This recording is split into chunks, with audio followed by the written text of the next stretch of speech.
Iftiahi. Assalamualaikum warahmatullahi wabarakatuh. Innal hamdalillahi nahmaduhu wa nasta'inu wa nastaghfiruh wa na'udzu billahi min shururi anfusina wa min sayyiati a'malina. May yahdihillahu fala mudhillalah wa may yudhlilhu fala hadiyalah. Asyhadu an la ilaha illallah wa asyhadu anna Muhammadan abduhu wa rasuluh. Allahumma sholli ala sayyidina Muhammad wa ala alihi wa ashabihi ajma'in, amma ba'du. Pertama-tama, marilah kita mengucap syukur kehadirat Allah Subhanahu wa taala yang mana pada kesempatan kali ini kita dapat bertatap muka walaupun hanya dengan virtual. Semoga kita selalu dalam keadaan sehat walafiat tanpa suatu halangan apapun. Dan yang kedua, sholawat serta salam semoga selalu tercurah kepada Nabi Agung Muhammad Sallallahu Alaihi Wasallam yang kita nantikan syafaatnya di umur akhir nanti. Amin amin ya robbal alamin. Nah, pada kesempatan kali ini saya akan menyampaikan sedikit kultum tentang keikhlasan sebuah niat.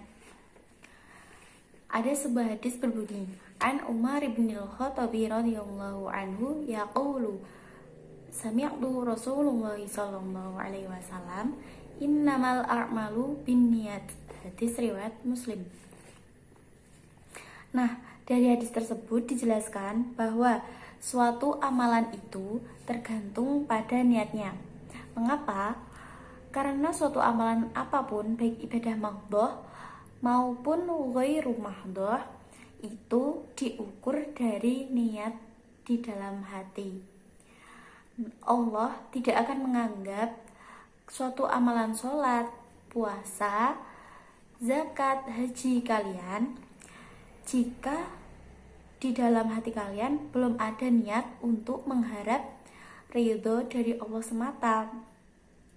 Semisal gini, contoh sederhananya, semisal kalian sholat di rumah dan sholat di masjid atau ketika bersama teman kalian. Ketika kalian sholat di rumah, nah pasti nggak akan ada 5 menit. Ketika sholatnya bersama teman ataupun sama guru atau dengan siapapun, itu pasti dilama-lamain. Itu sepele teman-teman, tapi ingat, dapat menyebabkan tidak diterimanya sebuah amal kita. Ya, memang manusia itu tidak luput dari sebuah dosa. Namun, apa salahnya jika hal sepele seperti contoh di atas tadi, seperti niat tadi, kita benar-benar membenahi, benar-benar memperhatikan dengan memulai untuk kembali membenahi niat dalam hati. Memang amal itu yang tahu diterima atau tidaknya itu hanya Allah. Nah, kita sebagai hamba, sebagai makhluk ciptaannya, beribadahlah dengan niat keikhlasan yang paling dalam, hanya semata-mata karena Allah. Karena apa? Jika amal kalian didasarkan dengan riya sekecil pun, maka Allah tidak akan menerima.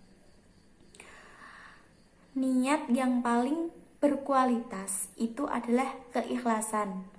Akan tetapi, kita memang orang awam yang kapan saja dapat berbuat buruk.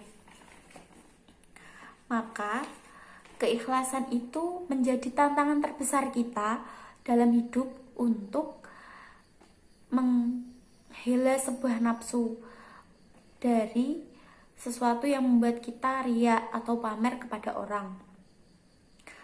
Nah, riya atau pamer tersebut menjadi yang paling rendah kualitasnya, karena ia sama aja niat bukan karena Allah, tetapi untuk orang lain, untuk dipuji orang lain. Nah, Allah sangat membenci orang yang riya. Rasulullah pernah menyampaikan bahwa riya adalah merupakan syirik kecil dan Allah sangat membenci orang yang riya. kita tahu bahwa Allah Subhanahu wa Ta'ala itu Maha Pengasih, Maha Pemurah. Ketika kita mempunyai niat, kita yakin sama niat kita.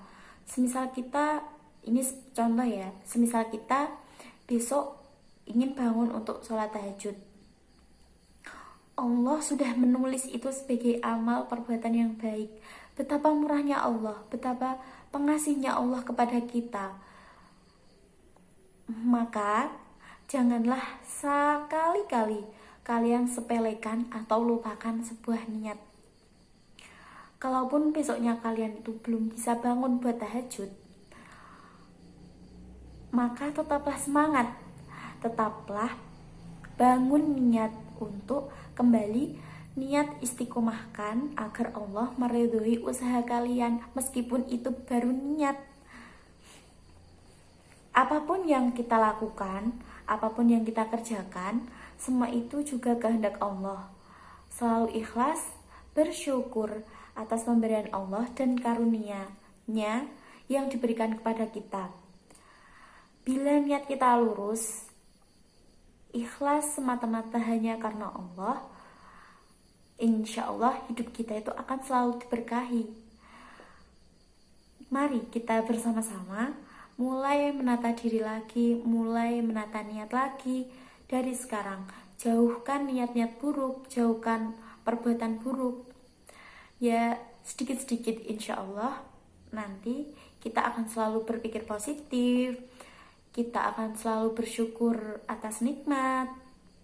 Dan yang terakhir, yang selalu kalian ingat bahwa inna sholati wa nusuki wa mahyaya wa mamati lillahi rabbil alamin. Sekian dari saya. Apabila kata-kata yang kurang berkenan di hati kalian, semoga Allah Subhanahu wa Ta'ala menjadikan kita sebagai hamba yang sholihah, bertakwa kepada Allah dan selalu berada dalam lindungannya. Terima kasih. Wabillahi taufiq wal hidayah. Wassalamualaikum warahmatullahi wabarakatuh.